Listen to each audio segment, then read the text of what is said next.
지금 전세왕, 빌라왕 이렇게 해서 지금 이 대규모 전세 사기 사건으로 많은 취약계층들이 고통을 받고 있습니다. 여기에 대해서는 피해 회복, 법률 지원, 그리고 강력한 처벌 이런 분야들에서 조금 더 미진한 게 없도록 해주시기 바라겠습니다. 앞으로도 전세 사기 배후 세력을 철저히 규명하고 전세 사기에 가담한 공인중개사, 분양, 대행업자 등에 대해서도 엄정하게 수사할 겁니다. 조직적 대규모 범행에 대해서는 검찰이 직접 수사하는 방안도 검토하겠습니다. 공판 단계에서도 검, 경, 국토부가 긴밀하게 협력해서 반드시 죄에 상응하는 책임을 묻도록 하겠습니다. 자, 올해 초에 윤석열 대통령 피해자의 회복 그리고 한동훈 장관은 엄정한 처벌을 약속했습니다. 그런데요, 이런 일이 계속 벌어지고 있습니다. 제목 보겠습니다. 전세 사기 피해자들의 연이은 비극이 발생하고 있습니다. 극단적 선택을 하고 있는 겁니다. 대책은 과연 어디에 있을까? 이런 제목입니다. 자, 우선요, 최근에 있었던 아주 불행한 일이죠. 있어서는 안 될 일이지만 그 심정이 얼마나 괴로웠으면 하고 생각하게 됩니다. 자, 시간순으로 보겠습니다. 일단 맨 첫 번째죠. 2월 말입니다. 30대 남성입니다. 전세 사기 피해자입니다. 고인이 되셨습니다. 그리고요, 며칠 안 됐죠. 4월 14일입니다. 20대 남성, 결국 극단적 선택을 한 것으로 지금 보이는데요. 마지막에 이렇게 얘기했대요. 엄마, 2만 원만 보내주세요. 숨질 당시에는 지갑에 2천 원만 남아있었다는 얘기도 들리고 있습니다. 그리고요, 오늘 또 있었습니다. 30대 여성분입니다. 평소에 새벽에 나가서 밤늦게 퇴근했어요. 그러니까 굉장히 바쁘게 일을 한다는 거죠. 전날까지도 출근했었는데 숨진 채 발견이 됐습니다. 이들 세 분이요, 다 30대, 20대입니다. 또 인천 전세 사기 피해자 3명 사망입니다. 자, 이 정도면요, 이거는 굉장히 단순히 심각한 정도는 아닙니다. 자, 그럼요, 이와 관련해서요, 정부도요, 정치권도요, 목소리를 냈는데요. 우선 그 내용 들어보겠습니다. 집을 마련하기 위해서 전 재산을 또 융자까지 내서 내 집 마련을 하려는 그 서민들의 피눈물을 흘리게 하는 범죄 행위고요.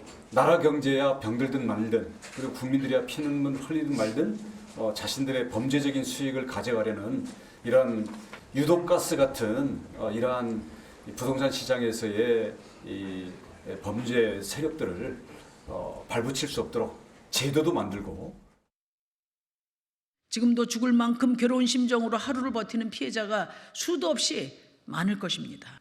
깡통 전세야말로 지금 국토부가, 아니 윤석열 정부가 가장 앞장서서 해결해야 될 민생 문제입니다. 사기꾼 잡아놓는 건 경찰과 검찰에 맡기고, 정부는 더 이상 죽음을 방조하지 말고 빨리 피해 지원 대책을 내놓기 바랍니다. 자, 여기 화면 좀 보겠습니다.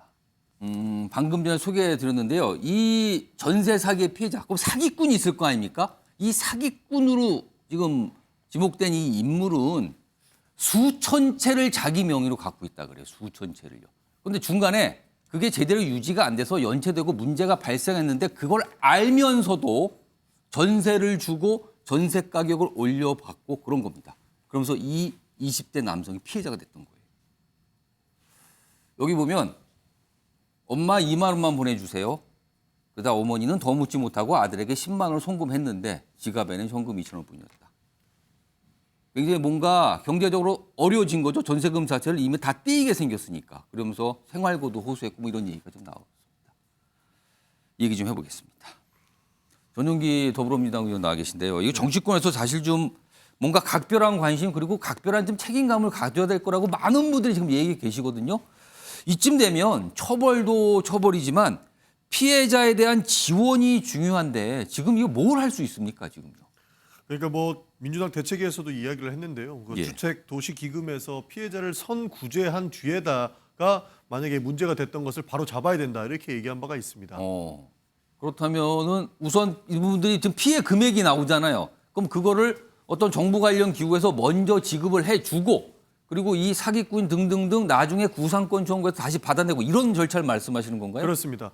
전세 대출자는 사실 모든 것을 걸고 이 소송에 임해야 되는데 예. 소송에 임할 수 자체가 없는 그런 상황 아니겠습니까? 예. 그러다 정부는 이 기금을 충분히 제시할 능력이 되고 예. 나중에 그것을 돌려받을 수 있는 그런 여러 가지 방안들이 담보되어 있는데 예. 개인은 지금 우리가 그림에서도 보다시피 굉장히 힘든 삶을 살고 있고 예. 이 전 재산들이 사실 집에 묶여 있는 이런 모습들을 볼 수가 있거든요. 그렇기 때문에 먼저 우리 주택도시기금에서 선구제, 피해 구제를 먼저 해준 뒤에 예. 그 다음에 나중에 다시 환원하는 그런 방법을 저희는 써야 된다 이렇게 얘기를 하고 있습니다. 지금은 정부에서 그런 대책은 아직 내놓지 않고 있는 겁니까? 그러면요? 사실 그 여러 구제 내용들을 예. 계속적으로 이야기를 해왔습니다. 예. 과거부터 갭 투자 문제가 발생을 하면 이렇게 깡통 전세라든지 전세 사기 피해자가 굉장히 많이 늘어날 것이다라고 이야기를 했지만 항상 벽에 부딪혀 왔던 것이 무엇이냐면 재산권과 관련돼서는 어느 정도 자유를 줘야 된다 이런 논리에 부딪혔거든요. 사실 그게 당연한 얘기기는 합니다. 예. 그러나 집을 가지고 이렇게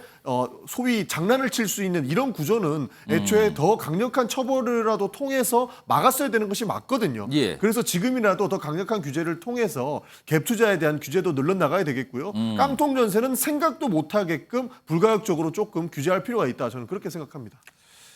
지금요, 이 피해를 보셔서 극단적 선택에 이르게 된 분들의 연령이 다 20대, 30대입니다. 어떻게 보면 우리 사회에서 이제 갓 사회생활하고 경제생활을 하고 뭔가 의욕적으로 열심히 일할 나이지만 경제적 측면에서는 취약층이라고 볼 수 있는 상황이거든요. 근데 지금 이런 피해를 봤거든요. 지금 방금 전에 영상 두 가지 나눠서 들었는데 각각 대통령도 있었고요. 장관들도 있었는데 뭔가 엄정한 처벌, 또 피해자 구제, 뭐 피해자들의 지원 이런 거 약속했지만 아직까지 뚜렷한 모습 없는 거 아니냐 이런 지적이 계속 나오고 있습니다. 이런 가운데 지금 전용기 의원께서 잠깐 말씀하셨는데 민주당에서 어떤 내놓은 좀 입장, 주장들이 있거든요. 그거 좀 소개해드리죠. 이겁니다. 민주당이 이제 대책위원회 이런 관련 대책위원회를 꾸려놨는데 이런 겁니다. 전세 사기 피해자 보호 위한 강력 대책을 촉구하면서 여기 주택도시기금 이런 기금이 있어요. 선지원, 후 구상권 청구 등 이런 걸 좀 적극적으로 할 필요가 있다. 이렇게 뭔가 좀 촉구 또는 제안을 하고 있는 상황입니다.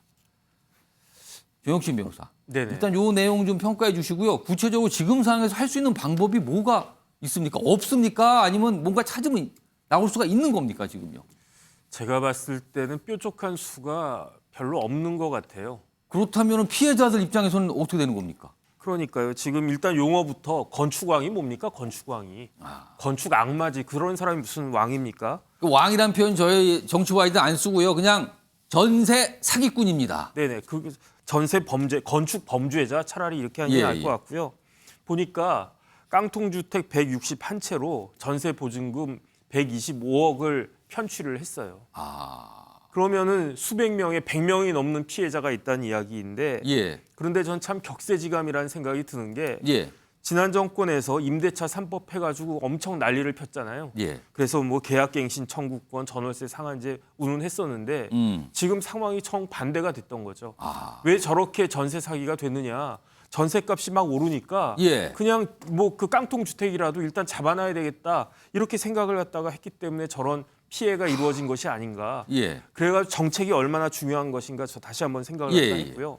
그다음에 현실적으로 그 지금 법 체제 내에서 예. 그 보호받을 수 있는 거는 소액 임차인의 최우선 변제권밖에 제가 봤을 때는 없는 것 같아요. 그러면은 이분들 이렇게 전세 사기 피해를 당하신 분들은 최우선 변제권을 갖는 겁니까 일단? 갔는데 이제 100%를 갖다 갖는 게 아니고 예. 뭐 이제 도시마다 이제 좀 틀린데 지금 여기는 거의 인천 미추홀구니까 예. 그러니까 거의 한 7, 80% 한 60% 이상은 손해를 갖다가 볼 수밖에 없는 거죠. 그럼 보호받는 거는 40% 미만, 30% 정도밖에 안 된다는 거예요? 그러니까 최우선 변제권이니까 지금 상황에서는 그럴 수밖에 없다라는 생각이 들고요. 예. 그다음에 이제 법적으로는 제가 봤을 때 아무리 찾아봐도 제가 잘 몰라서 그런지 모르겠지만 예. 이것 이상의 방법은 쉽지 않을 것 같다는 생각이 들고 예. 그다음에 이제 민주당에서 주택 도시 기금 예. 말씀하셔가지고 제가 그 법을 찾아봤거든요. 예. 주택도시기금 법이 자체가 있어요. 예. 그런데 모든 기금은 용도가 있거든요. 그 기금이라고 해서 마음대로 이렇게 쓸 수 있는 게 아니고 이 기금은 이 기금대로 쓰는다. 그렇겠죠. 그런데 가습기 살균제 그 피해자를 위한 기금이 있거든요. 예. 그거는 이러이러이러한 데만 써야지 다른 데다가 쓸 수 없단 말이죠. 그럼 이 기금은 용도가 묶여 있는 겁니까, 그럼? 그래가지고 그런데 제가 봤을 때는 뭐 제가 또 확인을 제대로 못했는지는 모르겠는데 예. 제가 급하게 확인을 해봤지만은 주택도시 기금으로 막 임대주택 이런 거 짓는 데 쓰는 거지 저렇게 전세 사기 피해자한테 보증금 돌려주는데 저걸 갖다 쓴다? 저건 제가 봤을 때 쉽지 않을 것 같다는 게 제 생각이고요. 그럼 법을 개정해서 그 용도에다 등 정도를 하나 붙여야 됩니까, 그러면은? 뭐 그렇게라도 하든지 그런데 그렇게 하면 또 저 기금 가지고 주구장창 아무데나 막 쓸 수 있는 거니까. 그다음에 제가 기사를 갖다가 봤더니 예. 저 건축 범죄자라고 하는 사람과 그 공범 일당들이 뭐 유흥에다가 돈 썼다, 돈 한 푼도 안 남았다 이런 식으로 이야기를 하는데 제 경험상 저런 사람들의 뭐 술도 마시고 그랬겠지만 상당 부분은 어디에다가 숨겨놨을 거라고요. 그러니까 강력하게 형사처벌해가지고 뭐 징역 10년, 20년 때려가지고 예. 피해자들한테 피해가 전보되지 않는 이상 예. 인생 그 감옥에서 살 수밖에 없게끔 그렇게 만들어서 그렇게 하는 게 가장 현실적인 해결 방법이 아닐까 하는 그런 답답한 마음이 만약에 듭니다. 이런 여기 뭐 인천 미추홀구 일대 특히 이제 대표적으로 요즘에 여기 이쪽에 사기를 당하신 분들이 참 이 비극적인 일이 벌어졌거든요. 이런데 다른 분들도 지금 피해자가 굉장히 많잖아요. 근데 이런 분들 중에서 한 분이 만약에 정혁진 변호사를 찾아서 상담을 한다면 어떤 법률적 조언을 하실 수가 있어요, 지금? 사실 저렇게 해서 찾아오시는 분들이 종종 있어요. 종종 예. 있는데 그런데 참 답답하죠. 왜냐하면 저 그 집주인 그 건축 그 범죄자 상대로 해가지고 예. 민사소송은 100% 이겨요. 100% 이기는데 현실적으로 돈이 없단 말이죠. 다 숨겨놨거나. 그러면 결국은 그러니까 우리나라에 이제 그 사기 범죄 그 고발 고소가 많을 수밖에 없는 이유가 그렇게 해가지고 저기 그 합의하지 않으면은 너 형량이 세진다 이렇게 구속되지 않으면 돈이 안 나오니까 지금 현실이 이런 건데 참으로 안타깝다는 생각이 듭니다.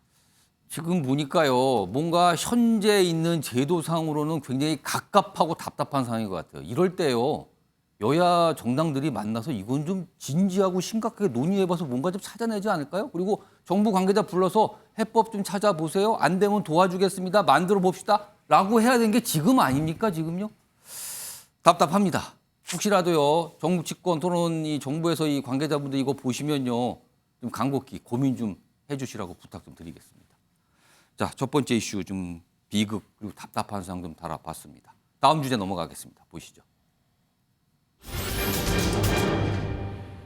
자, 두 번째 이슈는 바로 이런 제목입니다. 김건희 여사의 연일 공세, 민주당 위기 탈출 대책. 그러니까 지금 김건희 여사 관련 어떤 외부 행사, 외부 일정 관련해서 요새 좀 빈도수가 많았죠. 이거에 대해서 주말도 그랬고요. 오늘도 민주당에서 굉장히 많은 어떤 입장, 논평, 다 비판적인 내용을 담은 건데 자, 이걸 좀 어떻게 봐야 되는가? 이런 주제가 좀 담겨 있습니다. 자, 그럼요. 다 화면으로 좀 하나 소개해 드리죠. 그러니까 민주당에서 최근에 이렇게 이거 아니고요. 일정 나온 게 있어요. 일정. 이게 지난주 한 주 동안 김건희 여사가 외부 행사를 소화한 걸 보면은요. 아, 빈도수가 좀 많긴 했네요. 거의 매일 있어요, 매일. 여기 15일은 주말 아니었어요? 여기 보면 지난 11일부터 무슨 사회복지 공동 모금회 관련 행사, 그다음에 12일은 납북자 억류자 가족 만남, 그리고 13일의 경우는 여기 뭐 히어로즈 패밀리 출범식, 그다음에 14일은 대정에서 일정이 좀 여러 개가 있었죠, 여기는요. 그리고 15일은 주한 프랑스 대사관 개관식 등등등. 그래서 일주일 동안 5가지, 그리고 엄격하게 그 행사 숫자를 따지면 7개를 소화했다. 그리고 이달 들어서는 굉장히 더 많았다. 뭐 이렇게까지 소개되고 있는 상황이에요. 다음은 대통령실, 이거에 대해서 정치권에서 여러 가지 좀 지적이 좀 있었어요. 그래서 대통령실 입장이거든요. 이겁니다. 봄철이 돼서 행사 참석 요청이 늘었다. 대통령이 못 오시면 영부인이라도 꼭 와줬으면 좋겠다는 요청이 있다. 여기서 좀 주목하실게요. 바로 영부인이라는 표현을 대통령실 관계자가 기자들 상대로 브리핑하면서 썼어요. 영부인이라는 표현은 원래 안 쓰기로 한 거 아니었습니까? 대통령실 관계자 입에서 나왔거든요. 아무튼 설명은 그래요. 요청이 워낙 많다. 대통령이 갈 수 없는 곳에 대신 가는 경우가 많았다라는 설명을 내놨습니다. 자, 그럼요. 이와 관련된 영상이 있어요. 그리고 야당의 어떤 반응도 있는데요. 확인해 보겠습니다.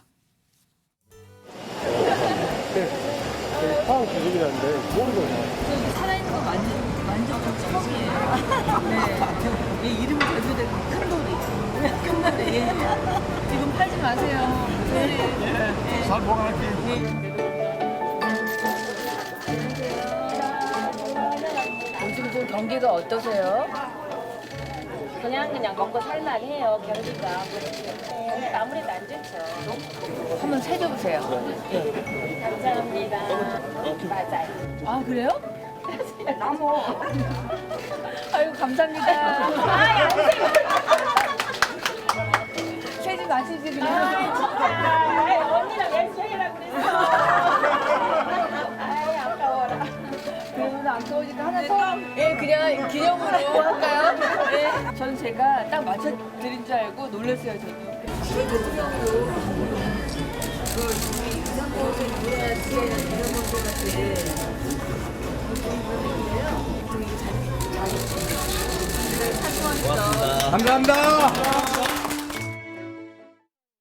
대선 때는 온 국민 앞에서 눈물로 아내의 역할에만 충실히 하겠다며 조용한 내조를 약속했던 김건희 여사가 이제는 정육 가격의 요란한 내조로 번색을 드러내고 있습니다.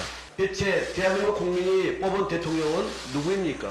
온갖 논란이 여전하고 특히 스스로 고개 숙인 허위 이력에 관해 국민으로부터 어떤 면죄부를 받았길래 대통령 취임 1년도 안 돼 조용한 내조가 아니라 책임도 권한도 없는 민간인이면서 이토록 수위를 넘나드는 정치적 발언을 내놓습니까? 윤석열 대통령실인지 김건희 대통령실인지 모르겠습니다. 대통령실 홈페이지는 김건희 미니홈피가 된 듯합니다. 지난 대선 기간 김건희 여사는 자신의 학력, 이력, 경력, 의혹을 해명하며 아내의 역할에만 충실하는 조용한 내조를 약속한 바 있습니다. 국민 앞에 야당에서는 뭐 굉장히 이 대선 당시에 그 발언을 문제 삼으면서 도대체 어떻게 된 건가, 그리고 뭐 이렇게 대통령실 설명이 많은가, 막 이런 점을 지적하고 있죠. 여기 사진 좀 보겠습니다. 이게 그제입니다. 아까 일정에 있었는데 신축 주한 프랑스 대사관 개관식인데요. 프랑스 외교장관과 환담하는 모습, 이런 거 대통령실이 찍어서 이걸 공개했어요. 사진들요. 이런 모습이 있었고요. 다음 하나 더 보죠. 여기 보면은요, 여기 뭐 테이프 커팅하는 김건희 여사 등등등. 여기 보면은 정부 관계자도 여기 보이네요, 얼굴이요. 그리고 프랑스 쪽에서도 사람 있고요. 이런 모습들이 계속 있었습니다. 자, 이와 관련해서요, 김두수 전 민주통합당 사무총장 그리고 신성범 의원님께 지금 사항에 대해서 의견 좀 주시라고 써놨어요. 그러니까 지금 사항이 김건희 여사의 외부 행사 일정이 굉장히 잦았어요, 최근에. 그리고 이에 대해서 민주당이 굉장한 압박과 비판을 가하고 있는 이 상황이 어떤 대치처럼 보이는데 이 상황에 대한 의견을 주시라고 질문 좀 드렸습니다. 먼저 김두수 전 총장님, 어떤 의견이십니까? 일단 우리 국민들은 그 대통령의 부인, 그러니까 예. 흔히들 영부인이라고 불렀는데 지금 뭐 여사라고 부르는데요. 이런 부분에 대해서 두 가지 감정이 같이 있다고 봅니다. 그러니까 선출하지 않은 분으로서의 최소한의 어떤 대통령이 채우지 못하는 부분을 하는 그 어떤 역할, 이런 게 예. 하나 있고요. 또 하나는 지난 대선에서 보여줬듯이 뭔가 본인들의 이제 결격 사유, 뭐 허위 학력이나 이력 이런 것 때문에 국민 앞에 약속한 게 있는데 예. 그것이 지켜지지 않는 뭐 그런 상태가 있는데요. 최근에 또 일부 언론 보도에 의하면 그 대통령을 이제 경호상 V1이라고 부르는데 이렇게 김건희 여사를 V2라고 부른다고 하는 이야기가 나와 있습니다. 그래서 지금 이 팻말에 쓰신 게 V2의 위용하고 물음표를 찍으셨네요. 예, 그렇습니다. 그래서 지금 여당의 입장에서 보면 V1 거기에 이제 또 하나 V3가 대기하고 있지 않습니까? 안철수 V3 요? 의원이라고. 안철수 의원은 또 V3로 유명하지 않습니까? 아, 그 백신 프로그램을 말씀하시는 그렇습니다. 거예요? 그래서 예, 예. V1, V2, V3가 합체되면 정말 위력을 발휘할 수도 있는데 예. 그런 거에 대해서 이제 좀 더 뭐랄까요, 이렇게 우화적으로 비판하는 건데 그런 측면에서 김건희 여사의 이런 활동이나 이런 거에 대해서 예. 좀 더 체계적이고 이렇게 법적 그 권한을 다투지 않게끔 제2부속실이라든지 이런 것들을 좀 갖추면서 국민 앞에 또 사과할 건 사과하고 해야 되는데 그러지 예. 않고 이제 이 강폭 행보를 보이고 그런 것이 청와대 홍피라든지 이런 데 김건희 여사 사진이 그냥 뭐 거의 요즘에 굉장히 많이 올라오거든요. 올라오고 있는데 예. 이게 그 활동보다는 뭐 아름다움을 칭송하는 이런 행태의 사진들이 계속 선택에 올라오는 거니까 예. 이런 것이 이제 지금 이제 어전비서관하고도 연결돼 있고 이런 점에서 민주당은 총체적으로 김건희 여사의 이런 활동이 문제가 있다 이렇게 비판하고 있는 겁니다.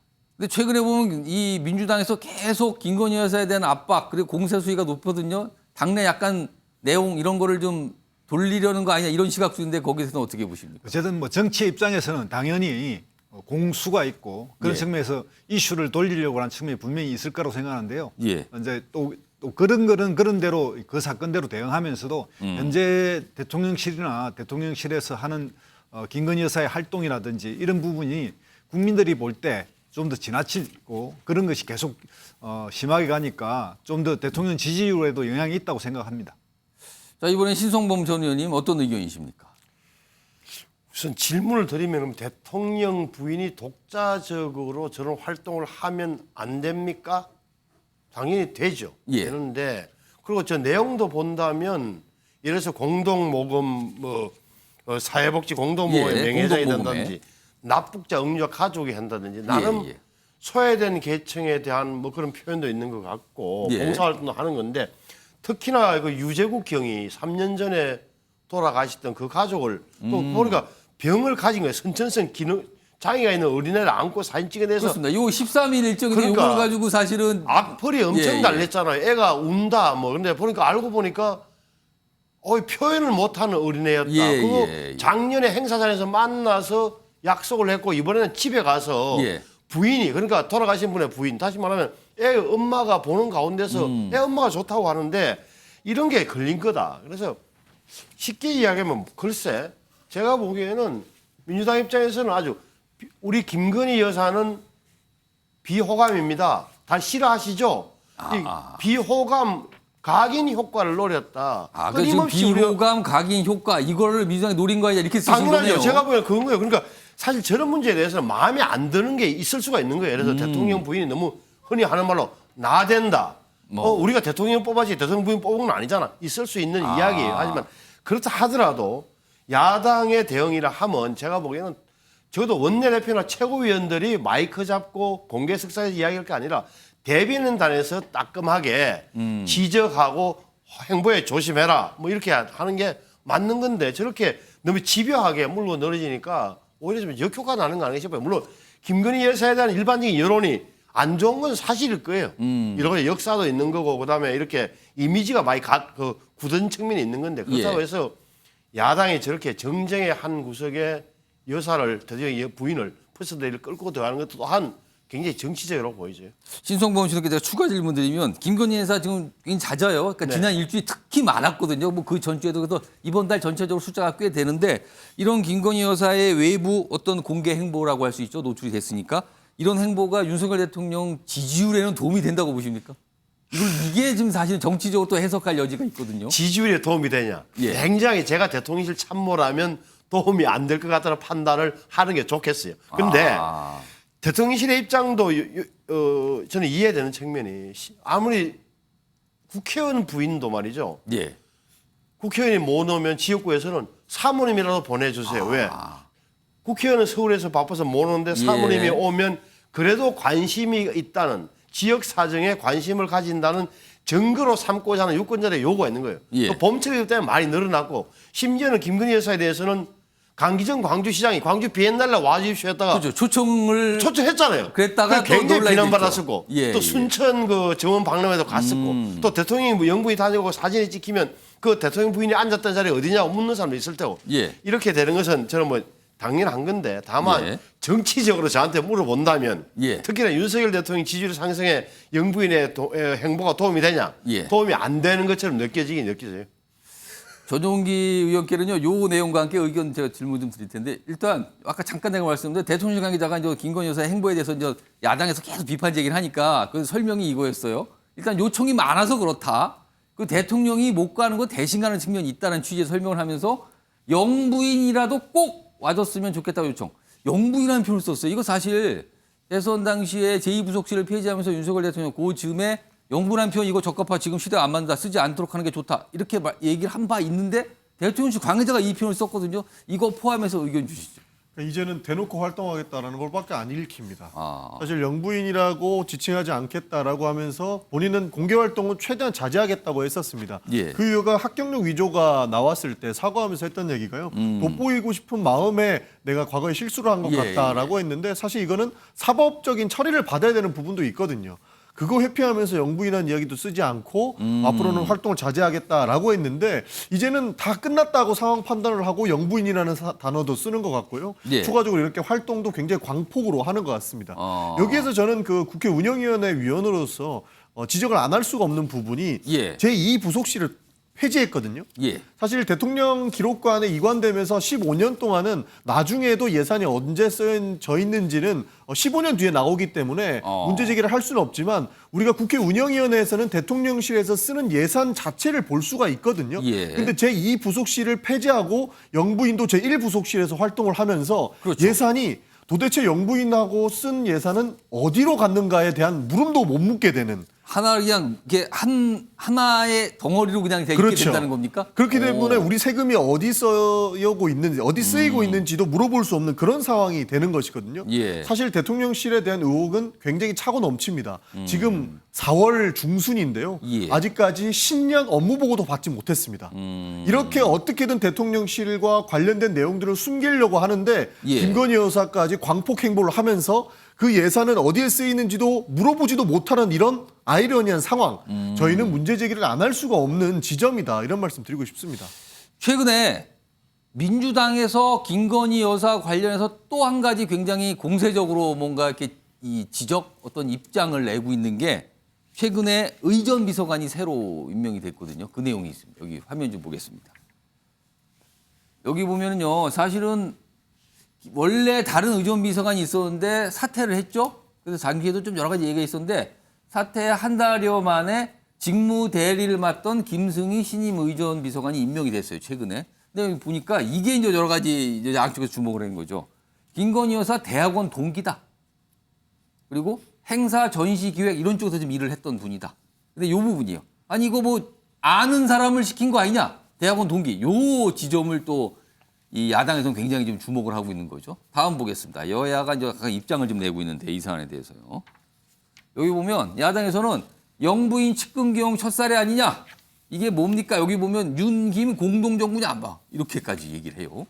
그런데 여기서 여당에서는 아니 과거 그쪽 민주당 정부 때 최측근 다 앉혀놓고선 왜 그럽니까? 그리고 문재인 정부 때 탁현민 임명했잖아요. 그래서 여길 또 얘기를 꺼내고 있어요. 자, 이와 관련해서요. 여야에서 내온 목소리가 있습니다. 들어보시죠. 의전 비서관의 김승희 비서관이 간 거는 단순히 한 사람의 가서는 안 될, 승진해서는 안 될 사람이 간 것, 이런 문제로만 볼 것이 아니고 주로 홍보 의전 라인, 관저 라인, 그다음에 일정, 이쪽 라인에 김건희 여사의 힘이 강하게 작동을 하고 있는 거기 때문에 훨씬 더 우려스러운 거죠. 인사는 맞는 것 같고요. 그 과거에 있었던 기본적인 그 인간관계들이 있기 때문에 근데 대통령 선거 때를 기준으로 보게 되면 선거 때는 윤석열 대통령과 관계가 있는 사람 또 우리 당에서 같이 함께 인연을 맺고 있는 여러 사람들이 모여서 캠프를 구성하지 않았습니까? 김승희 대표랑도 홍보에 관련된 여러 가지 일들을 함께 했는데 일 꽤 잘하더라고요. 누구와 가깝다를 떠나서 정확하게 전문성 혹은 이 사람이 도덕성에 대한 결여 이런 게 있다면 지적하는 것이 우선돼야 되지 않을까 싶습니다. 역시 변호사. 그러고 보니까 문재인 정부 때도 탁현민 의전 비서관이 있었어요. 물론 전 행정관에서 이제 승진이 된 상이죠. 이거하고 이제 여당에서는 아니 그럼 그때는 뭐고 이거는 왜 문제 삼습니까? 이런 입장이에요 지금. 어떻게 보십니까? 그런데 저는 사실은 탁현민 씨가 의전 비서관 했던 거는 별로 좋은 인사가 아니었다라고 생각을 했거든요. 그렇기 때문에 아니, 탁현민이 했는데 왜 이 사람을 갖다가 하는 게 문제가 되느냐. 이런 식으로 비판하는 것은 옳지 않다라고 생각을 해요. 그러면 뭐 거의 비슷한 거 아니겠습니까? 그다음에 이제 정확한 거는 김건희 여사하고 대학원 동기인지 아니면 최고 경영자 과정 동기인지는 잘 모르겠는데 뭐 대학원 동기를 일단 알려지고 있습니다. 그런데 뭐 어떤 일부 언론에서는 최고 경영자 과정 동기라고도 나와 있더라고요. 그런데 대학원 동문하고 최고 경영자 과정 동기하고는 좀 결이 틀리거든요. 그런데 조금 전에 이제 김병민 최고 이야기한 것처럼 김건희 여사와 어찌됐든 친분이 있다 이거는 사실인 것 같고요. 저는 의전비서관은 웬만하면 외교관을 한 게 맞다라고 생각을 하는 게 예. 왜냐하면 대통령의 가장 중요한 일 중에 하나가 미션 중에 하나가 외교 아니겠습니까? 그런데 대통령이 외국 나가가지고 이런저런 실수하는 모습을 갖다가 보이면 결국은 그거는 이제 의전에서 실수가 일어나게 되는 거고 예. 그러면은 대외적인 그러한 그 망신이 될 수가 있으니까. 그런데 김일범 전 그 의전 비서관 같은 경우에는 누군지 다 안다고요. 여긴 외교관 출신이죠. 정통 외교관 예. 출신이 그다음에 이제 기업에 있었지만 뭐 영어도 굉장히 잘한다라고 했고 그래서 저 사람은 괜찮은 사람이었다라고 생각을 갖다가 했는데 김승희 신임 그 의전 비서관은 사실은 커리어가 별로 알려져 있지가 않아요. 그냥 뭐 행사를 국내에서 많이 했다, 뭐 그런 능력이 있다 그런 정도인데 예. 과연 지금 뭐 대통령이 4월 26일에도 미국 가시고 일본도 가시고 뭐 계속 그 외교가 있지 않겠습니까? 예. 더군다나 대통령이 뭐 반기문 전 총장처럼 외교관 출신이다 그러면 모르겠는데 평생 검사만 하셨던 분인데 의전 비서관이 저런 분이 임명이 돼서 혹시나 이런저런 실수가 있다라고 하면 그러면은 더 말이 나올 텐데 굳이 김승희 의전 비서관을 임명한 것은 우리가 일반적인 국민들이 알지 못하는 예. 굉장히 어떤 탁월한 능력이 있을 수도 있겠다. 그 정도 기대를 갖다 하는 건데 예. 그런데 어쨌든 좀 불안한 마음으로 미심적인 마음으로 김성희 그 비서관의 어떻게 그 경험과 능력을 한번 지켜볼 수밖에 없지 않나. 지금 상황에서는 그렇게밖에는 판단할 수 없지 않은가 그런 생각이 듭니다. 뭐 일단 임명은 됐습니다. 야당에서는 왜 어떻게 된 건가 무슨 사적인 인연 아니냐 뭐 이런 지적을 하고 있으나 일단 임명이 돼서 일은 하고 있거든요. 그리고 직무대를 이미 맡은 상황이기 때문에 그 계속 일정을 하고 있군요. 연속상으로 해서 의전 비서관으로 승진이 한 셈이 됐어요. 임명이 된 상황입니다. 야당에서 문제 삼고 있는데. 참 아무튼 이 상황을 보는 지금 여야의 시각도 상당히 갈리지만 아마 시청자 여러분께서도 보시는 분에 따라 또 시각이 또 많이 갈리실 것 같아요. 아무튼 이런 일이 좀 있었습니다. 두 번째 주제로 전해드렸고요. 다음 이슈는요. 제1야당 민주당과 좀 관련이 있습니다. 확인해 보겠습니다. 자, 이번 이슈의 세 번째 이슈의 제목은 이렇습니다. 돈봉투 의혹에 이례적 사과한 이유, 이게 제목입니다. 여기 보면 사과한 인물이 여기 보이죠, 사진에? 이재명 민주당 대표가 허리를 숙여 사과하고 뭐 촉구한 바도 있고 뭐 그렇습니다. 이런 내용입니다. 자, 그럼요. 오늘 이재명 대표의 사과하는 모습이 있고요. 그리고 최근에 이 녹음 내용이 뭐 보도가 자주 되고 있죠. 뭐 관련된 내용도 추가된 게 있습니다. 들어보시죠. 저희 민주당은 이번 사안을 엄중하게 인식하고 있다는 말씀을 드리면서 이번 일로 국민 여러분께 심려를 끼쳐드린 점에 대해서 당 대표로서 깊이 사과드립니다.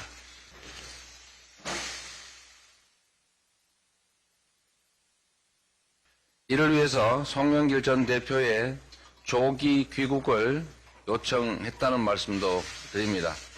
수사기관에 정치적 고려가 배제된 신속하고 공정한 수사를 요청합니다. 저희 민주당은 확인된 사실관계에 따라서 그에 상응하는 책임과 조치를 다할 것이고 이번 사안을 심기 일전의 계기로 삼아서 근본적인 재발 방지 대책도 확실하게 마련하겠습니다.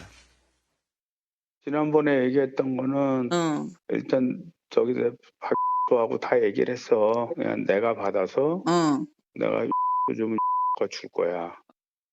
아니 그렇게 하지 마. 오빠가 받아서 한다는데? 나한테 줘. 내가 그냥 송이 때 바로 같이 얘기했는데.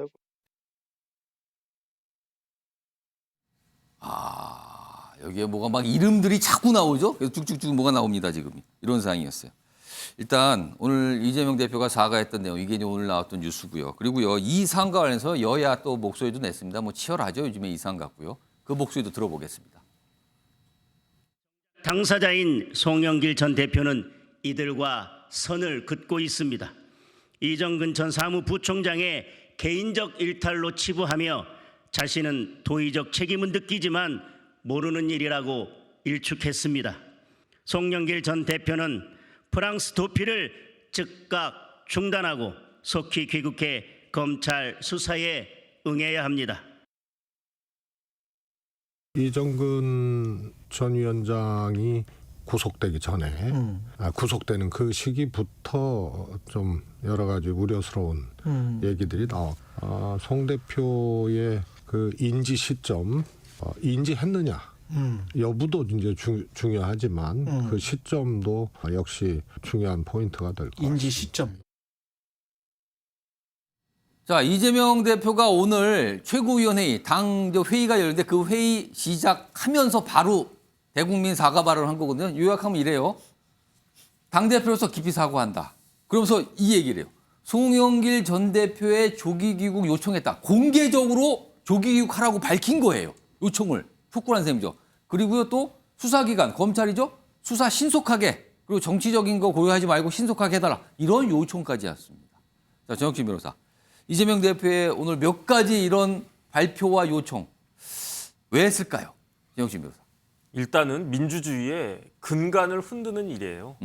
이거는 다른 데도 아니고 그 당시 집권 여당, 압도적인 다수당, 제1당에서 당대표라고 하는 사람을 뽑는데 그런데 돈봉투가 난무하고 이거는 말이 안 되지 않겠습니까? 50년대 고무신 뭐 막걸리 날라다니고 하고 무슨 차이가 있는가. 그렇기 때문에 당대표가 만약에 이게 다 조작이고 뭐 그렇다면 모르겠는데 녹취록이 저렇게 나오고 앞으로 3만 개가 더 열린다라고 하는데 이거를 갖다 감당할 수가 없겠죠. 그렇기 때문에 당대표가 사과하는 것은 지극히 당연한 건데 그럼에도 불구하고 이재명 대표가 사과하는 게 이례적인 것이다라고 하는 것 자체가 그 자체가 아주 굉장히 이상한 지금 우리나라 정치 현실이다. 이렇게 볼 수밖에 없고요.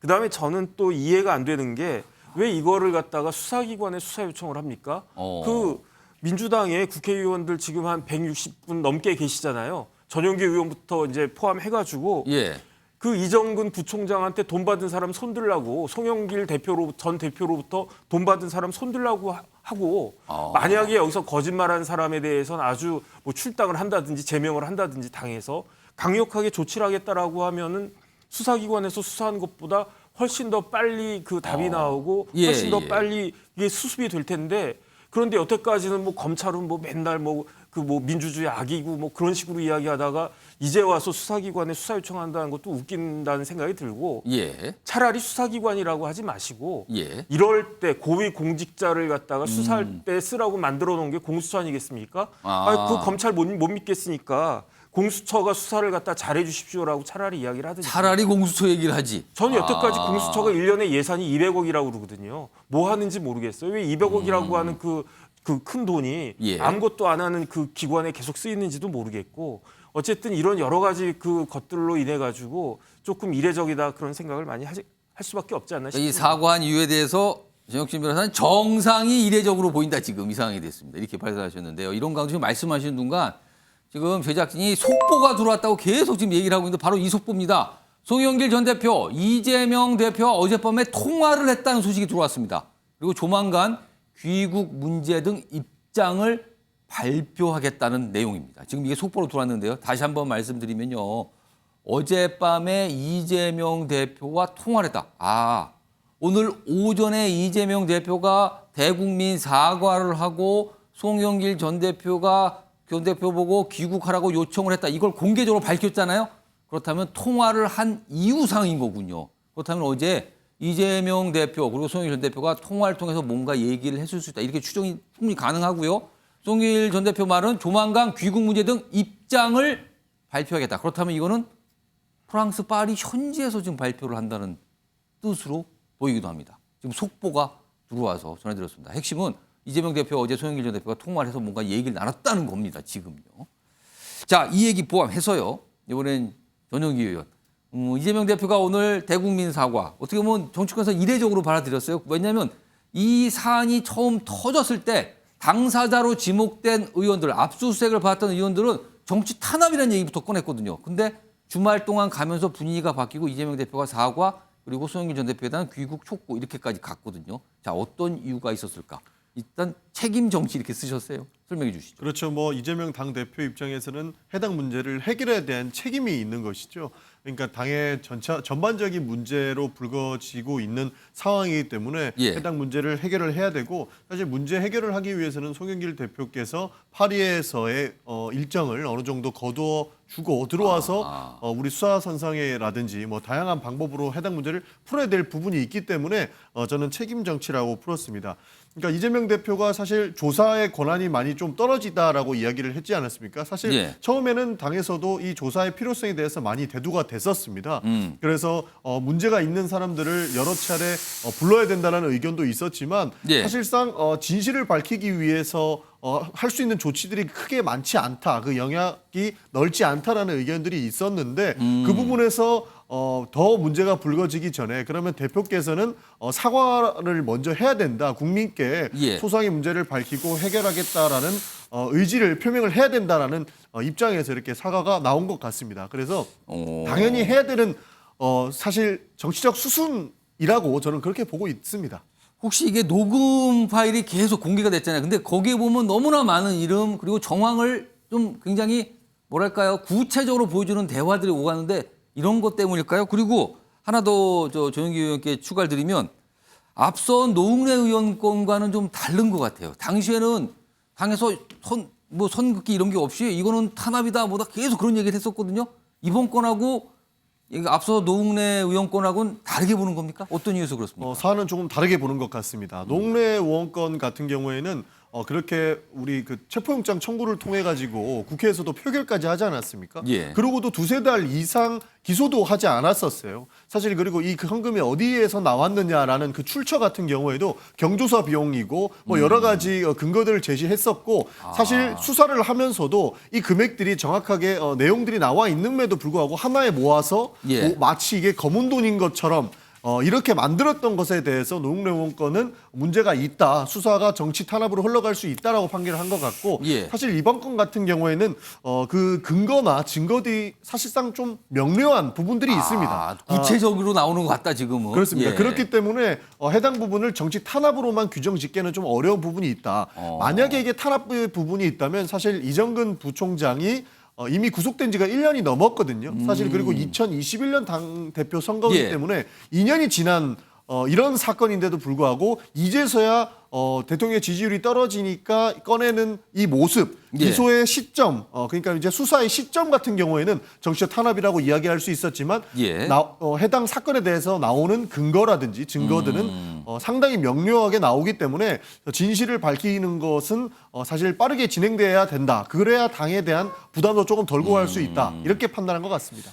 일단 위기나 부담의 질이 과거에 있었던 어떤 그 상황과는 지금은 좀 첨예하게 다르다. 그래서 신속하게 움직이지 않으면 어려울 수 있다. 뭐 이런 판단을 했다는 말씀을 드리는데요. 그렇습니다. 일단 김수 전 총장이 신성모 의원님께 똑같은 질문 드리는데 여기 사진 좀 하나 소개해드릴 게 있어요. 지금 3장의 사진인데 이 사진의 공통점은 송영길 전 대표와 이재명 대표의 관계를 추정할 수 있는 사진으로 보입니다. 일단 2021년 당시 경선 당시 이재명 경선 승리 당시에 뭐 이심송심 논란 이른바 이게 대선 당시에 있었죠. 그리고 보면은 굉장히 반가워하는 모습. 글쎄요, 또 이것도 뭐 일각에서 보면 또 뭐 악마의 편집 아니냐 그러지만 이런 모습이 너무 많이 잡혔어요, 사실은요. 그 옆에 사진 보겠습니다. 지난해 대선 때 송영길 유세중에 피습당했죠. 근데 피습인데도 붕대를 감고 도움을 주는 이런 모습까지 있었어요. 오랜만에 또 보네요, 이 붕대 사진. 옆에 있습니다, 또. 그리고 지난해 지방선거 재보선 당시 서울시장 인천계양을 나란히 출마. 이렇게 또 악수하는 모습. 그래서 이심송심 뭐 이 얘기가 계속 나왔거든요. 아무튼 사진이 이렇습니다. 자, 김두수 전 총장님. 지금 방금 속보 전해드렸는데 지난주에 이 사안이 처음 불거졌을 때 사실 송영길 전 대표의 반응이 있었는데 그때 반응은 그냥 개인적인 일탈이다. 이정근 전 사무부총장 개인적인 일탈로 보인다. 도의적인 책임을 느끼지만 개인적인 일탈일 뿐이다. 그리고 본인은 예정대로 7월에나 귀국할 수 있다라는 입장을 보는데 지금 속보 들어온 거 보면은 입장이 바뀌었습니다. 어떤 이유가 있었을까요? 일단 애초에 알려진 것보다 녹취 파일이나 이런 것들이 이제 더 자세히 알려지고 이렇게 되면서 송영길 전 대표 입장에서도 이걸 이런 식으로 뭐 수수방관해서는 더 큰 문제가 된다고 판단했다고 보고요. 일단 이 내용 자체에 파악할 수 있는 뭐 현재 어떤 범죄 사실이나 그런 구체적인 거는 검찰이 지고 있습니다. 예. 그리고 일부 언론을 통해서 이제 부분 계속 이 비사실을 이제 공포하고 있고 녹음 내용이 지금 조금씩 알려지고 있죠. 이건 뭐 이 행위 자체는 명백히 불법이지만 이것보다 더 엄청나게 몇십 배 더 큰 불법이라고 국민들이 인식하고 있는 민주당 전당대회 이런 민주주의를 훼손한 사건이기 때문에 그 자체는 나중에 따지더라도 민주당의 책임 있는 전 대표로서는 이것을 당연히 수습해야 하고요.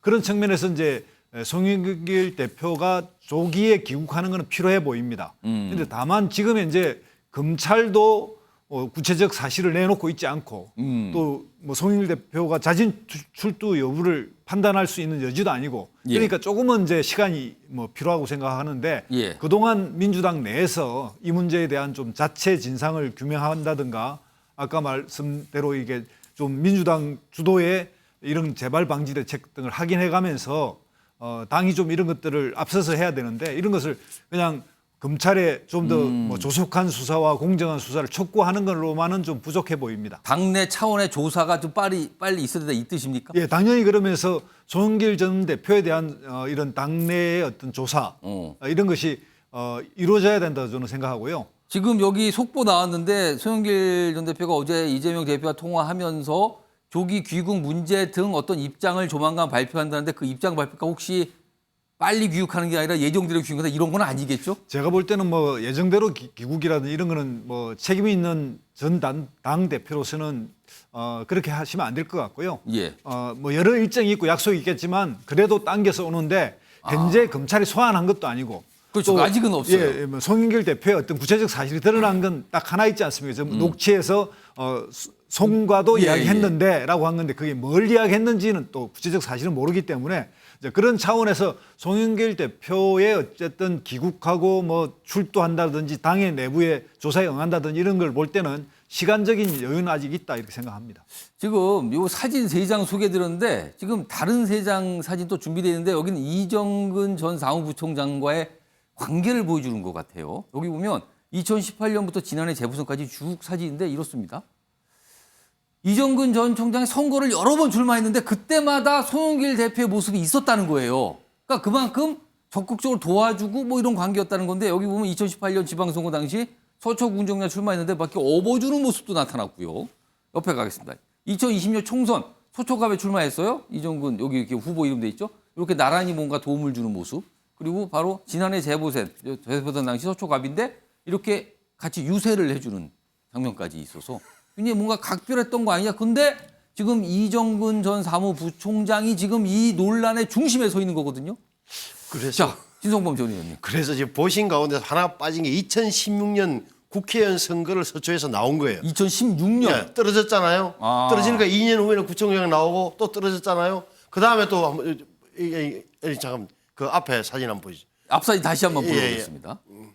보세요. 그러니까 총선에 또 나왔잖아요. 떨어졌잖아요. 3번 떨어졌는데도 다시 한 번 더 작년에 또 공천을 주는 거예요. 저게 뭐냐. 이게 당내 실력자에게 줄을 댄 어떤 여성 정치인의 화려한 행보를 보여주는 거다. 또 하나 잘 보셔야 되는 게 이게 어떻게 연결되냐 하면은 당협위원장 하던 사람, 지구당 위원장 하던 사람이 수자원공사 감사로 가고 감사를 하면 연봉을 몇 억 받을 테고 따라서 우리 다 동지들이고 서로 밀어주고 땡겨주고 당 선거 때는 돈을 마련해주고 얼마나 편해요. 말이 서로 동지처럼 느끼잖아요. 오빠 뭐 반말하면서 그러게요. 표현이 오빠란 표현이 계속 나와요. 오랫동안 자기들끼리는 기맥이 통해왔던 그런 분들이 서로 밀어주고 땡겨주고 하는 게 드러났다. 또 하나는 놓치고 있는데 저 2021년 5월 민주당의 전당대회가 따지고 보면 지금의 정치 지형을 완성한 단초가 된 거예요. 어떻게 됐냐? 그 선거에서 송영길 대표가 됨으로써 이재명 경기지사가 대통령 후보가 된 거예요. 그러니까 그 다음에 10월달 아까 그 당시에 많이 썼던 이심, 송심 뭐 이런 저게 얘기예요, 지금요. 아무도 저게 말이죠. 송영길 대표를 당시에 이재명 경기지사가 굉장히 밀은 거예요. 왜? 다른 홍영표 후보는 친문 계열에서 이낙연 후보하고 기맥이 닿을 거라는 사실 다 알고 있었기 때문에 이재명 당시 경기지사는 송영길 무게파를 선했던 송영길 후보를 밀었음이 분명한 거예요. 어떻게 됐습니까? 결국 그 과정에서 대표가 되고 나서 예. 어떤 일이 벌어졌죠? 기억납니까? 제가 보는 경선 연기론 코로나 때문에 늦추자 안 된다 해서 바로 연기 안 하고 밀어버렸어요. 경선 연기론 정세균, 이낙연이 주장했는데 그렇습니다. 그걸 송영길 대표가 카트했어요. 예. 또 하나 클린 선거 대책단 만들자. 그러니까 기억이 다 어슴푸레해졌는데 음주운전 재범이다 아니다, 100만이다 아니다 기억납니까? 예. 이런 대목 여러 개가 있었던 그다음에 대깨문 발언 송영길 대표가 대깨문을 공격을 했어요. 관훈클럽 토론에 나가가지고 대깨문도 이런 식으로 하면 안 된다. 그 대깨문의 기가 확 죽었어요. 그러면 신성범 의원님 말씀은 지금 전체적으로 당시에 이재명 후보에게 유리하게 뭔가를 끌고 간 게 송영길 당대표 아니냐? 당연하고 이 말씀인가요? 그 지금? 결과적으로 보면 나중에 예. 자 송영길 대표가 결국 어찌 됐죠? 개항을 버리고 서울시장 나오고 이미 그때 우리 저희도 들었어요. 송이 묵개설 개항을로 그럼 이재명 전 대선 후보가 들어오고 빠지긴다는 이런 이야기를 나란히 출마했던 이 대목을 본다면 뭐라 그럴까 저 2021년 5월 저 전당대회가 굉장히 중요한 선거예요. 5월 전당대회에서 이재명 대표가 당선되고 송영길 대표 당선되고 예. 10월 달에 대선 후보 경선에서 이재명 후보가 탄생하고 이런 과정을 본다면 저 전당대회가 굉장히 중요하다. 근데 홍영표 후보가 몇 표로 졌냐? 0.59%로 졌어요. 예, 그렇습니다. 1%포인트가 안 됐습니다. 그게 45%가 반영되는 대의원에서 예. 징계 결정타였어요. 대의원은 누가 움직이죠? 국회의원과 당협위원장들이 움직여요. 지금 생각하면 이런 자금력이 얼마나 많이 영향을 미쳤을지 추정의 영역이긴 하지만 충분히 의심할 수 있는. 그러니까 지금 당시에 송영길 대표가 당선이 되는 2021년 당시에 당대표가 되는 이 이후에 그 차이가 많은 결과를 낳았다. 지금 이런 그렇죠. 분석을 해 주신 건데 전영기 의원께는요. 사실 지금 정치권에서 여전히 명쾌한 설명이 안 되고 있는 게 지난해 지방선거, 재보궐선거 이 얘기입니다. 송영길 전 대표가 본인의 지역구의 국회의원을 사퇴하고 서울시장 출마했어요. 그리고 그 지역구를 이재명 대표가 보궐선거 출마 당선해서 의원됐거든요. 이 상황이 지금도 사실은요. 뭐 또 설명들은 있었습니다만 충분하지 않다는 얘기는 지금도 나오고 있거든요. 이건 또 어떻게 보십니까? 사실 어려운 선거였다라고 말씀을 드리고 싶습니다. 그리고 지는 선거였기 때문에 사실상 반전의 기회를 조금 도모해 볼 필요가 있었다고 보고 있습니다. 사실 그때 당시에 뭐 지도부에서 어떤 결정을 했는지는 잘 모르겠는데요. 예. 이게 어떻게 보면은 송영길 대표의 뭐 욕심이나 이재명 대표의 욕심으로 보일 수도 있는 부분이고 이 0.73%로 진 대선 이후의 지방선거이기 때문에 그렇습니다. 이재명 대표로 인한 뭐 어떻게 보면 지방선거 역전의 기회도 한번 만들어 보고자 했던 전략 뭐 이런 것들이 사실 좀 혼전 양상을 뭔가 굉장히 이루어졌던 것 충격적인 같습니다. 전략이 필요했다 이 말씀인가요? 그러면? 그렇습니다. 그러지 않고서 사실 윤석열 대통령이 이미 대통령 당선인으로 결정됐기 때문에 민주당 예. 입장으로서는 그 변화의 변곡점을 뭐라도 하나 던져줘야 되는 상황이었기 때문에 저런 이렇게 판단을 좀 하지 않았을까 이렇게 보고 있습니다. 김주수 전 총장에는 짧게 지금 아까 신성범 전 의원께서 당시 2021년 민주당 이 당대표 경선 당시에 경쟁자였던 홍영표 의원 얘기를 꺼냈거든요. 홍영표 의원 심정은 지금 굉장히 좀 뭔가 억울하다고 느끼실 것 같습니까? 예, 뭐 암만 해도 이제 그 굉장히 치열했고 예. 아주 미세한 차이로 그때 당시 이제 그렇죠. 3파전이었고요. 예. 이제 그런 측면에서 보면 약간의 그 부분에 대한 해안이 있을 거라고 봅니다. 그런데 이제 민주당 전당대회가 대의원들의 비중이 좀 높은 이유는 각 당이 좀 지역적으로 당원들이 이제 치우쳐 있습니다. 예를 들면 이제 민주당은 호남 계열이나 호남 출신들이 당원의 다수를 차지하고 있고 영남 워낙 수가 적다 보니까 그런 거에 이제 당의 비율을 맞추려고 대의원은 30명을 기본 배정을 해주고 당원 수에 조금씩 5명, 10명 증감을 시키니까 그 차이가 전국적으로 이제 골고루 분포하는 그런 측면이 있는데 그럼에도 불구하고 이제 대의원들의 표가 1대 60이거든요. 당원하고 그래서 그건 좀 지나치게 많이 반영된 거다. 그러니까 민주당의 이제 태생적 문제가 있지만 이제 그런 측면. 그래서 앞으로는 조금 그런 부분은 좀 제도적으로 조정할 필요가 있다고 생각합니다. 알겠습니다. 지금 송영길 전 대표, 이재명 대표하고 어젯밤에 통화를 했고요. 오늘 이재명 대표가 사실 대국민 사과를 했고요. 그리고 뭐 귀국을 촉구했다, 요청했다 이런 얘기까지 밝혔는데요. 사실 이례적으로 좀 반영되는데 전화통화 사실이 좀 뒤늦게 지금 속보로 알려졌습니다. 그리고 입장을 내겠다는 내용까지 들어와 있는 상태라서요. 좀 기다려봐야겠습니다. 자, 민주당과 관련된 이 주제 이 정도 정리하고요. 다음은요. 여당인 국민의힘과 관련이 좀 있는 내용이 준비되어 있습니다. 제목 확인해 보겠습니다. 바로 이겁니다. 결별한다더니 신당 만들어 버릇 고칠 것. 그러니까 오늘 정광훈 목사가 회견을 자청했어요. 근데 어저께까지 뭐 이렇게 주변의 설명은 국민의힘과 인전 뭐 결별, 뭐 안녕, 뭐 이런 거였거든요. 그래서 일각에서는 뭐 손절 이런 표현 나왔는데 그게 아니고 뭐 공천권 얘기 꺼내고 신당 얘기를 꺼냈단 말이에요. 그래서 약간 생각 밖에 입장을 냈다 이런 반응인데 자 오늘요 이 제목과 관련된 내용 정광훈 목사가 기자회견에서 얘기를 꺼냈거든요. 그 모습부터 확인해 보겠습니다. 국민의힘 정당과 결별은 뭐냐면 우린 신당 창당입니다. 이렇게 선포를 했더니 국민의힘 정당 쪽에서 많은 분들이 저한테 요구를 했습니다. 국민의힘 정당을 도와주면 반드시 저들이 윤석열 대통령을 앞세워서 자유통일까지 해줄 줄 믿고 제가 당원 모집에 최소한으로 가속도를 붙여서 그런 진행을 합니다.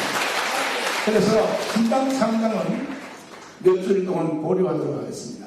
우리 자유파를 대변하는 국민의힘 정당이 공천권을 국민에게 돌려주십시오. 그러니까 공천권을 국민에게 돌려다. 공천권 내려놔라. 포기해라. 안 그러면 이 제안 받아들이지 않으면 뭐 여러 세력을 모아서 당을 새롭게 만들어서 버릇을 고쳐주겠다. 이렇게 얘기를 꺼냈단 말이에요. 굉장히 뭔가 자신감에 찬 얘기를 한 걸로 보입니다. 이 자신감의 근거는 과연 무엇일까? 이게 지금 궁금해지는 지점인데요. 전용기 의원님, 네. 이 전광훈 목사래네. 지금 정광훈 목사님. 죄송합니다. 정광훈 목사의 이 자신감의 근거는 과연 무엇일까? 어떻게 판단하십니까? 저는 전광훈 사단의 힘이 아닐까 저는 그렇게 생각을 합니다. 사단의 힘. 사실 조금만 우리가 과거로 돌려보면요. 국민의힘의 대표를 역임했던 사람들은 대부분 정광훈 목사의 지지를 얻었거나 정광훈 목사와의 관계를 이어왔던 걸로 알 수 있습니다. 예. 지금 뭐 싸우고 있지만 홍준표 시장 같은 경우에도 예전에 자유한국당 대표할 때는 정광훈 목사와 연설도 같이 하고 장외 집회도 나갔었거든요. 그리고 황교안 대표 같은 경우에도 비슷한 맥락으로 정광훈 목사와의 활동들을 같이 했었습니다. 그리고 지금 문제가 되고 있는 김기현 대표 같은 경우에도 정광훈 목사를 이사야에 비유하면서 이스라엘의 예언자죠. 그러니까, 극찬을 했죠. 네, 극찬을 하면서 이분과의 관계를 어떻게 보면 과시했던 겁니다. 그러니까 정광훈 목사가 생각했을 때 국민의힘의 전신당과 지금 국민의힘의 대표들이 모두 자신의 도움을 받았고 자신과는 좋은 관계를 유지했고 선거 때만 되면은 어떻게든 찾아와가지고 지지를 호소했단 말이죠. 그런 입장에서 봤을 때는 당연히 본인은 영향을 미치는 것을 또 알고 있다라고 생각을 하고요. 사실 정치인한테 영향을 미치는 것은 결국에는 표심 아니겠습니까? 정광훈 목사가 지금은 다른 당을 창당해서 가지고 있기는 하나 밑에 정광훈 목사를 지지하는 사람들은 대부분 국민의힘의 투표권을 가지고 있다고 우리가 추정을 할 수가 있는 것이거든요. 왜냐하면 정광훈 목사가 했던 이야기 오늘은 누구를 찍읍시다라고 하면 그 사람을 투표하는 경향이 우리가 일부 언론 보도를 통해서 보았던 것처럼 굉장한 이 큰 힘, 그러니까 수천이 될 수도 있고 수만이 될 수 있는 지지자들이 투표권을 실제로 행사할 수 있는 사람들이거든요. 그렇기 때문에 그 사단의 힘이 결국에는 투표로 작용을 하는 것이고 그 당권을 장악하기 위한 밑거름이 되기 때문에 본인 입장에서는 나는 마음만 먹으면 국민의힘 당대표를 바꿀 수도 있고 다른 사람으로 밀 수도 있다 이렇게 생각을 하는 것 같아서 거기에서 나오는 자신감이 아닐까 저는 그렇게 생각합니다. 그동안 얘기를 보면 총선 200석 얘기 그리고 내가 도와줘서 여기까지 온 거 아니냐 광화문 운동을 누가 했는가 당신들 그때 도왔잖아 뭐 이런 취지의 얘기를 계속 끊는데 결국엔 오늘은 공천권 얘기까지 꺼냈어요. 그러면서 다 포기해라. 당원들 더 많이 늘어나야 된다. 당원들이 다 뽑아야 된다. 그래서 만약에 이런 제안이 발생하면 새로운 정당 만들어갖고 버릇을 뭐 이런 얘기까지 꺼냈단 말이에요. 윤성범 전 의원님. 이 자신감의 근거는 뭡니까? 2019년 광화문의 추억에 갇혀 있는 어떤 정치 목사죠. 정치 목사인데 당시에 지금도 저분은 그렇게 생각하는 것 같아요. 나라가 위태로울 때 시간과 정말 몸 바쳐서 싸운 애국 시민들을 내가 만들어냈다. 내 덕분에 당원도 많이 늘어 이런 취지였는데 저때 지금 그 당시 우리 당 소속 의원들이나 전현직 정치인들이 너무 만만하게 보였어요. 그러니까 저분의 정광훈 씨의 머릿속에는 국힘은 만만한 거예요. 왜? 당시 당 대표급들도 다 와서 내 앞에서 고개를 숙였고 공천을 받기 위해서 나한테 선을 대서 황교안 대표에게 이야기 잘해달라고 했던 사람은 수십 명 될 터이고 영향이 있다는 소문을 듣고. 예. 그러니까 지금 정광훈 씨 눈에는 국힘은 굉장히 쥐락펴락할 수 있는 당처럼 보이는 거예요. 몇 달 전만 하더라도 수석 최고위원 당대표 뭐 나름 자기 입장에서 보면 말 잘 들어가도 댓글이 제대로 하는 사람 없었고 이래 됐던 거 아닙니까? 그러니까 기고만장한 거예요 지금. 정확하게 말하면. 그래서 제가 보기에는 뭐 우리 당에 좀 첫부터 잘못됐다라고 봐요. 알겠습니다. 오늘 기자회견을 했거든요. 근데 어제 이 정광훈 목사 주말 예배에서 또 국민의힘 얘기를 좀 꺼내놓은 게 있는데 그 모습이 있거든요. 그 영상으로 준비되어 있습니다. 확인해 보겠습니다.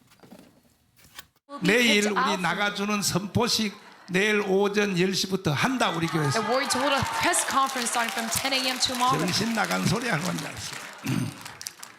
2달도 못 돼서 우리한테 다시 들어오라고 기어오고 들어오라고. And after 2 months, they're probably 니들이 going to 할 날이 ask 머지 않았어. us to crawl back 내가 in. 시범을 보여줄 테니까 But let 나간다면 me show 나간다 you. 이거야. Because if you want to kick us out, 나간다 then we will be kicked out.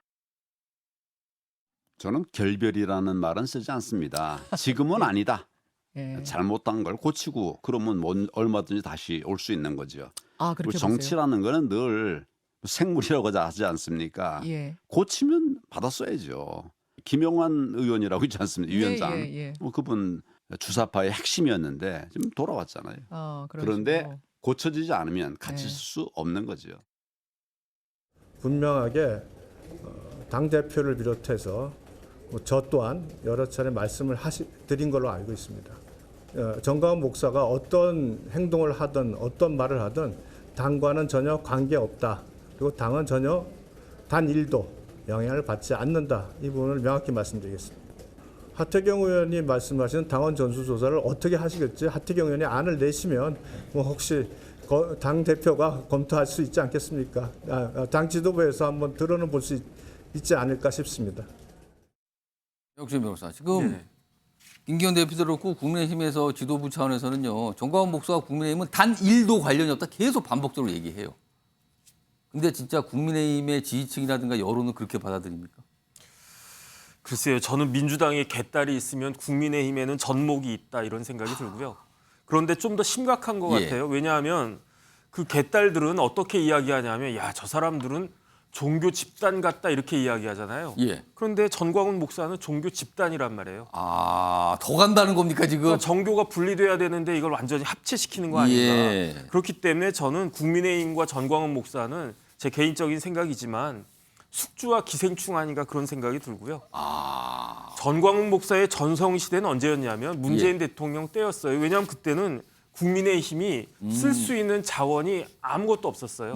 쓸 수 있는 아이템이 아무것도 없었기 때문에 저렇게 매운맛이라도 써야 된다. 그럴 수밖에 없었는데 그런데 지금은 국민의힘이 집권 여당 아니겠습니까?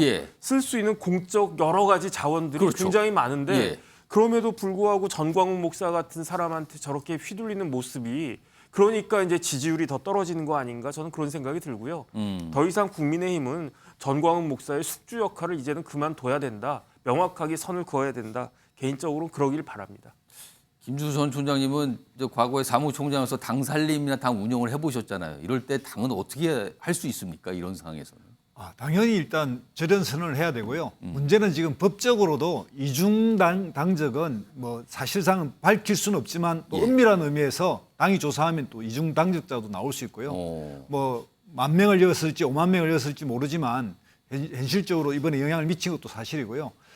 정광훈 목사가 저렇게 이제 큰 소리를 치는 거는 아스팔트 현장에 5만 명만 동원할 수 있으면 정치인에서 가장 큰 힘을 발휘할 수 있거든요. 그리고 당시 문재인 대통령 시절에 그렇게 광화문에서 집회한 그 힘으로 계속 영향력을 확대해 왔고 그런 것들이 이제 가장돼 있고 마침 이번 전당대회에서 그런 것들이 뭔가 발현된 것처럼 돼 있지만 실제로 그렇게까지 많이 영향을 미치지 않지만 사람들은 일종의 이제 신화처럼 점점 부풀어져서 정가훈 목사의 어떤 이런 동원력에 약간 뭐 위세 이런 게 눌린 것이 있는데요.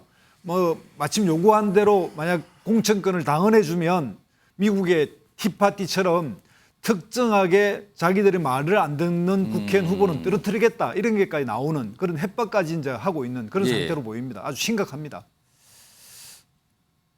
뭐 결별, 손절, 뭐 별 얘기가 주말마다 다 나왔어요. 근데 오늘 뭐 그런 모습은 아니고요.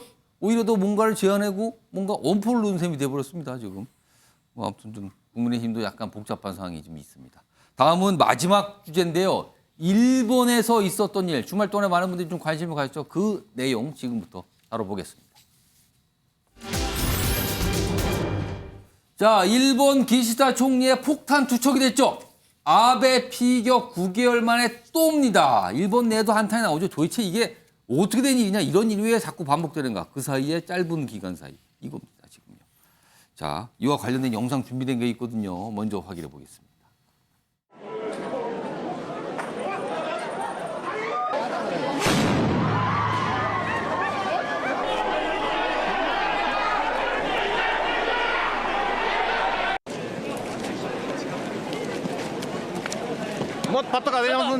漁業組合の方々ですとか、あるいは容疑者確保にご協力いただいた方に対し、直接、お礼の電話を入れさせていただきました。その人だけよ、ほとんど多分リュック背負ってんのは。ほんだら警備の人らな、おかしいなと思って、ちょっとリュックの中確認させてくださいとかあっても。安倍首相の時もそうですけど、本当にまたこんなことが起きちゃったかと思って、びっくりしました。 여기 지금 상황 보시면요. 여기 뭐 영상에 당시 모습도 있는데 저렇게 어부, 빨간 옷을 입은 어부가 갑자기, 저분이 어부라 그러죠? 경호원이 아니었어요. 그냥 이 기사 총리가 완 행사장에 뭔가 보기 위해서 나왔던 분인데 저렇게 잡은 거예요. 뒤에 보면 이제 경호원들은 뒤늦게 나타나는 거 같죠? 아, 저런 모습까지 있었군요. 여기 화면 좀 정리하겠습니다. 여기 보시면 번호가 1번부터 4번까지 쭉 있거든요. 여기 그제입니다. 기시다 해산물 시집구 연설 장소 이동했고 폭탄물이 갑자기 던졌어요. 이렇게 무슨 파이프 같이 생긴 은색. 근데 그것도 터진 게 만약에 이게 그 자리에서 바로 터졌다면 이거 정말 큰일인데 한 50초 뒤에 터졌다 그러죠. 그리고 용의자 검거됐는데 방금 보신 이 어부라고 알려진 그분이 잡으셨고요. 그리고 여기 보면 그 뒤늦게 떨어져서 폭발. 뭐 이런 겁니다. 지금. 김준수 전 총장님.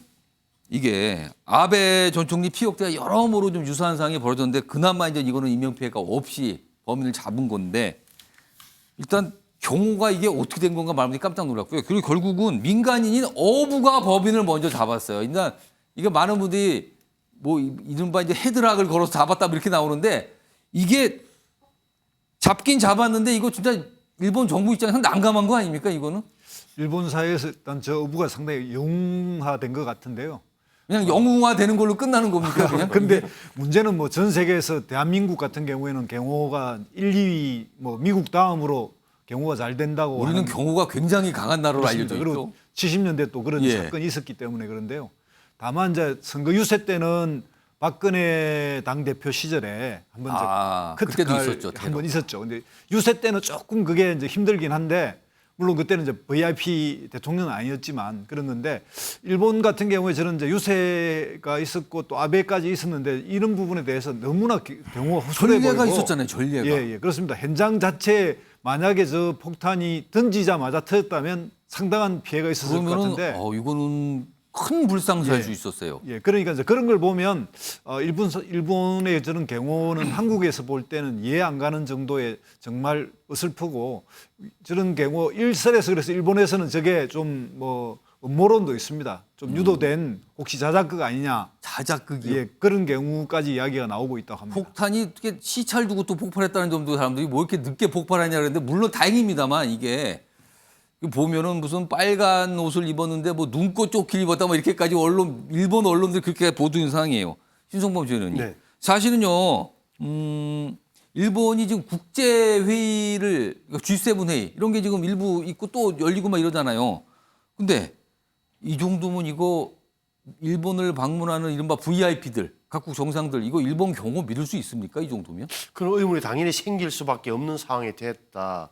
아베도 그렇고 기시다도 그렇고 사제 폭발물이죠. 사제 총기, 사제 총이었고 폭발물은 새 파이프에다 뭘 관에다가 뭘 그렇습니다. 사서 넣은 거 아니에요. 만약에 예. 저기다가 진짜 C4 같은 게 들어갔다면 저는 완전 살상용으로 정말 제대로 된 폭탄이었다면 정말 큰일 나죠. 그러니까 우리하고 좀 개념이 다른가 하는 생각이 들고 제가 보기에는 저는 우리처럼 경호실이 따로 있는 게 아니라 아마 SS 뭐 이렇게 미국을 뻔딴 그런 경찰관, 사법 경찰관일 거예요. 제가 모르겠는데 예. 제가 옛날에 들었던 상식으로 보면은 그래서 중앙 집중적인 어떤 그런 그 컨트롤 타워가 없는 것 아니냐 우리처럼 예. 그런 느낌이 들고 우리라고 뭐 완벽하지는 않지만 그래도 전 세계에서 자랑할 만하다. 그리고 모든 요인의 경우는 나중에 되면 허점이 분명히 생기는 거예요. 그렇겠죠. 미국도 그거야. 마찬가지고 그럼 우리도 마찬가지인데 그런 문제에 대해서는 우리가 좀 유심히 봐야 된다. 특히나 지난번 뭐 뛰어넘는 이야기입니다만 부산의 횟집에서 대통령과 일행이 나오는 사진이 그대로 건너편에서 찍혔다는 사진. 찍혔다. 이거는 제가 보기에는 언뜻 들었던 생각은 야 만에 하나 그게 그런 게 경호 실패의 사례가 되는 거예요. 그게 사례가. 노출이 됐다는 자체가. 노출이 되니까 그 만약에 적대적인 세력이 그 건너편에서 사진기 대신 사진을 찍을 수 있었다면 어떻게 되느냐. 우리도 역시 허점이 많다는 점도 분명한 거예요. 전용기 의원님. 네. 이게 기사총리가 너무 고마우니까 그 범인을 제압한 어부에게 전화해서 감사도 했다는데 사실은 제대로 됐다면 그 제압한 경호원들한테 격려하고 이게 맞는 거 아닙니까? 맞습니다. 근데 당연히 뭐 자신을 경호했던 경호원들한테는 또 격려를 하지 않았겠습니까? 예. 사실 그 경호원들이 먼저 이 범인에게 뛰어들기 이전에 우리가 화면으로도 봤다시피 저 어부가 굉장히 열성적으로 급하게 바로 범인을 접근을 제압하는 하죠, 바로? 부분이 있거든요. 사실 그러면 저 어부는 저 범인이 그 폭탄을 던지는 모습을 보고 사실 바로 옆에서 이렇게 본 또- 거 같죠 지금? 맞습니다. 그것을 보고 바로 가서 제압을 했다라는 것이거든요. 인터뷰에서도 봤겠지만 저 어부 같은 경우는 몸이 먼저 움직였다라고 하는데 사실 어느 상황이 됐건 저렇게 문제가 되는 행동을 하는 사람들은 결국에는 옆에 의인들에게 제압당하게 돼 있는데 그 부분을 보여주는 것이 아닐까 저는 그렇게 보고요.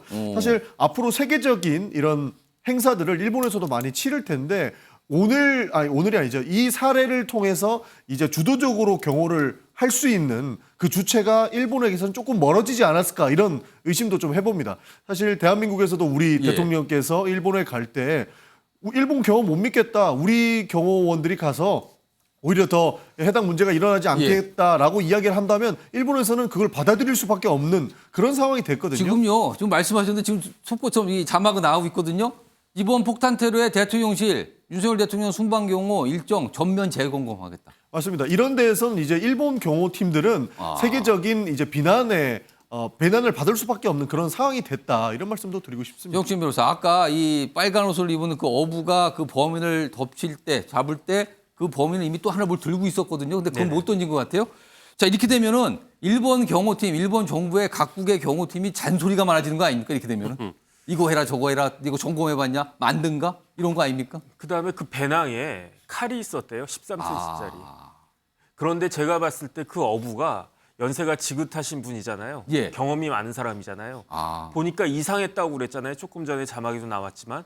뭐냐면은 그 동네 사람들은 저렇게 배낭 같은 거를 짊어지고 있지 않은데 저 사람이 왜 이상하게 젊은이가 배낭에 있었지? 그러면서 제대로 된 경호였으면 그것 좀 봐야 된다라고 이야기를 했었어야 했다라고 그분이 이야기를 갖다가 했는데 어쨌든 그 경호 제가 봤을 때는 그 기시다 총리에 대해서 경호는 성공했다고 볼 수 없고 그나마 어부 같은 그런 분들이 결국은 이제 그 기시다 총리의 면을 세워준 거 아닌가 싶습니다. 아니 한 나라의 이제 수반이잖아요. 총리면은 가장 정상인데 정상 총리를 민간인이 보호를 하는 상황이 결과적으로 돼버려서 이게 여러 가지 예의가 좀 낳고 있습니다. 그래서 각국에서도 관심을 기울이고 있다는 소식도 들려오고 있습니다. 자, 시사의 중심 정치와이드 오늘 준비한 내용은 여기까지입니다. 행복한 저녁 시간 되시기 바라겠습니다. 고맙습니다.